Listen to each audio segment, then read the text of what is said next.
बस चंद घंटे और इंतजार, आ रही है चौकों छक्कों की बहार। पाकिस्तान और बांग्लादेश के दरमियान हाई वोल्टेज टाकरा आज हो रहा है। T20 सीरीज का पहला मैच दिन 2 बजे कज़ाफी स्टेडियम में शुरू होगा। पाकिस्तानी कप्तान बाबर आजम का कहना है टीम फॉर्म में है लेकिन हरीफ को आसान नहीं लिया जा सकता। बांग्लादेशी कप्तान महमूदुल्लाह बोले शायकीन को अच्छी क्रिकेट देखने को मिलेगी। ट्रॉफी की रोनमाई भी हो गई, दोनों टीमों ने प्रैक्टिस भी की।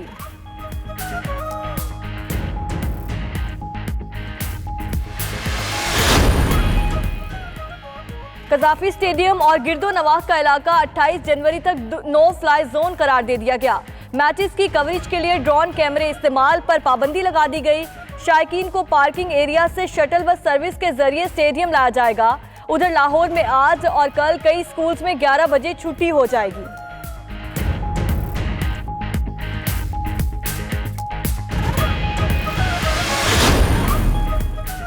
बांग्लादेश के खिलाफ पहले T20 में कौमी टीम को मोहम्मद हफीज की खिदमात तो हासिल होंगी लेकिन वो बॉलिंग नहीं करा सकेंगे, सिर्फ बैटिंग के जौहर ही दिखा सकेंगे। इंग्लैंड की डोमेस्टिक क्रिकेट में मोहम्मद हफीज का बॉलिंग एक्शन मशकूक करार दिया गया। उन्हें बॉलिंग से रोककर दोबारा टेस्ट कराने की हिदायत की गई थी।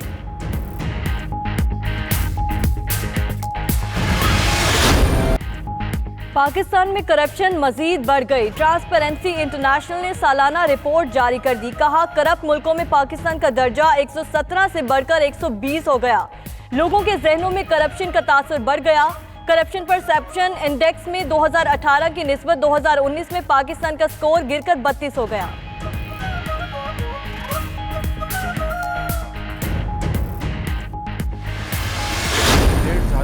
चोर चोर और डाकू डाकू का इमरान खान उनकी पूरे हुकूमत और उनके खुशामदी टोला जो दिन रात ये बात करता रहा, तो इससे क्या साबित हुआ कि वज़ीर-ए-आज़म नवाज शरीफ के दौर में मंसूबे भी लगे अरबों खरबों के और शफाफियत के हवाले से भी पाकिस्तान को आगे लेके जा रहे थे।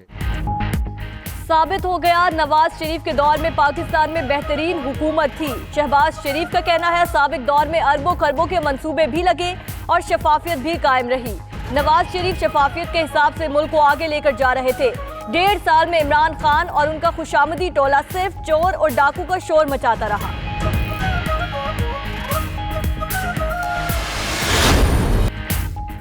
पाकिस्तान का सबसे बड़ा चैलेंज करप्शन है। करप्ट टोला नहीं चाहता हुकूमत कामयाब हो। इस्लाहात के बायस तनकीद का सामना है मगर घबराने वाला ना, अपने अहदाफ से पीछे हटूंगा।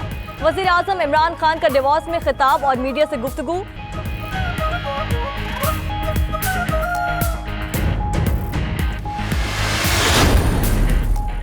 खैबर पख्तूनख्वा के वज़ीर आला और कई वज़रा में इख्तिलाफात। सीनियर वज़ीर मोहम्मद आतिफ ने तस्दीक कर दी। कहते हैं उन्हें कई मामलात पर एतराज़ है, अपने तहफ़्फ़ुज़ात से वज़ीर आज़म को आगाह करेंगे। शौकत यूसुफ़ज़ई की इख्तिलाफात की तरदीद, बोले अफवाहें हुकूमत को गैर मुस्तहकम करने के लिए फैलाई जा रही हैं। वज़ीर आज़म के एतमाद तक महमूद खान वज़ीर आला रहेंगे। उधर PTI के MPA मोहम्मद अली तरकई का वज़ीर आला महमूद खान पर अदम एतमाद। बलोचिस्तान में भी बढ़ गया सियासी दर्जा हरारत। स्पीकर का अपनी ही पार्टी के वज़ीर आला के खिलाफ ऐलान बगावत।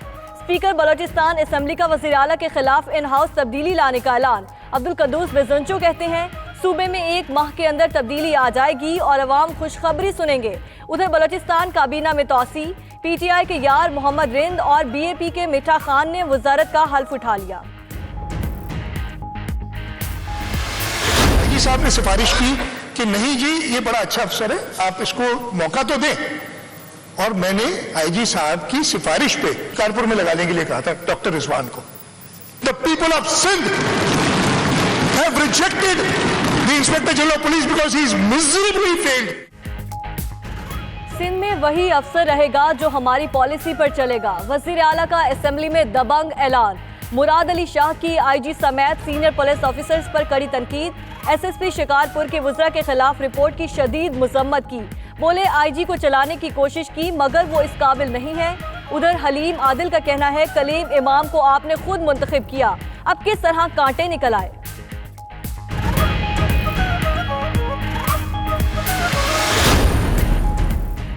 खैबर पख्तूनख्वा के बाद बलोचिस्तान हुकूमत भी नान बाइयों के सामने झुक गई। पुराने निर्ख पर कम वजन की रोटी बेचने की इजाजत दे दी। 310 ग्राम की बजाय 260 ग्राम की रोटी 20 रुपए में बेची जाएगी। 620 ग्राम की बजाय 520 ग्राम की रोटी की कीमत 40 रुपए होगी। नान बायों ने हड़ताल खत्म करने का ऐलान कर दिया।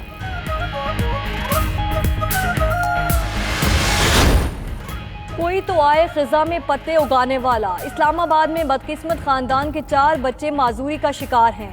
सादी की एक बेटी बोलने सुनने से महरूम, दूसरी बेटी टांगों से माजूर, दोनों बेटे चलने फिरने से कासिर। इलाज के लिए 25 से 30 लाख रुपए दरकार। सीने में दर्द छुपाए मोहम्मद सादिक मुखैर हजरात की तवज्जो का मुंतजिर।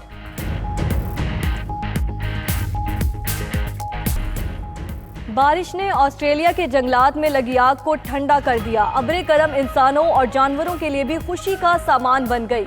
जंगलात में बारिश में कोई जानवर नहा रहा है तो कोई उछल कूद में मसरूफ।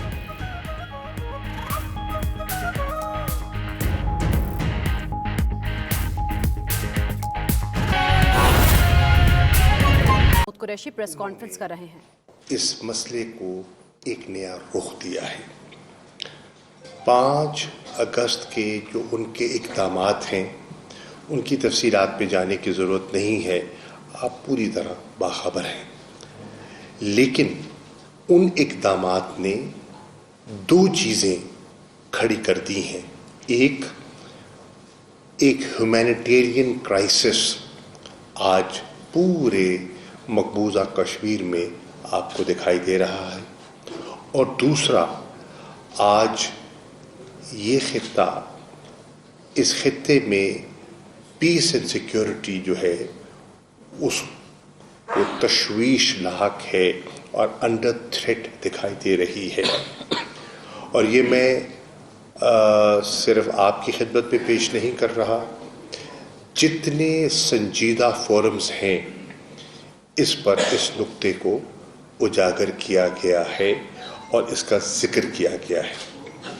क्योंकि आज दुनिया भी देख रही है, हम जो भी कहें, जब तक दुनिया सोच हमारे के मुताबिक नहीं रखेगी, हमारे वज़न नहीं होगा। जो हम कह रहे हैं ज़मीनी हक़ाइक़ उसकी अक्कासी कर रहे हैं।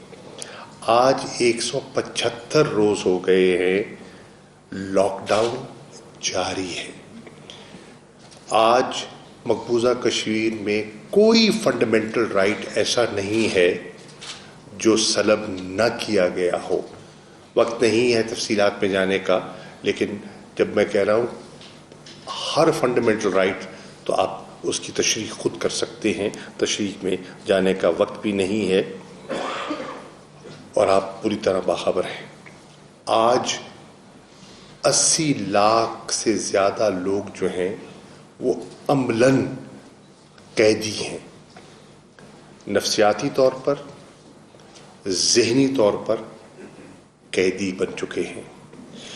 इन हालात को सामने रखते हुए पाकिस्तान के वज़ीर आज़म की ये राय है कि ये इस खित्ते का जो अमन व इस्तेहकाम है उसको दाव पे लगाया जा रहा है।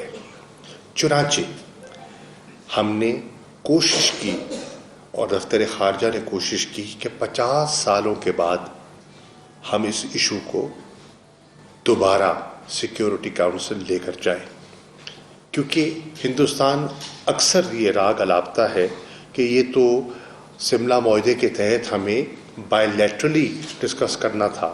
लेकिन आप भी जानते हैं कि बायलैटरलिज्म की तरफ तो उनका रुझान नहीं है। वो तो बायलैटरलिज्म की बजाय यूनिलैटरलिज्म की तरफ बढ़ चुके हैं, और उनके जो हालिया इक़दामात हैं और जो 5 अगस्त के इक़दामात हैं वो यूनिलैटरलिज्म की अक्कासी करते हैं। 5 अगस्त के बाद जब हमने संजीदगी से देखा कि मामलात तेज़ी से बिगड़ रहे हैं और ख़तरनाक शक्ल अख्तियार कर रहे हैं, तो हमने इस मसले को सिक्योरिटी काउंसिल में उठाया। 16 अगस्त को ये मसला सिक्योरिटी काउंसिल में उठाया गया। हिंदुस्तान ने पूरी शदोमत से इसकी मुखालिफत की और पूरी कोशिश की कि वहाँ ज़ेर बहस ना आ सके।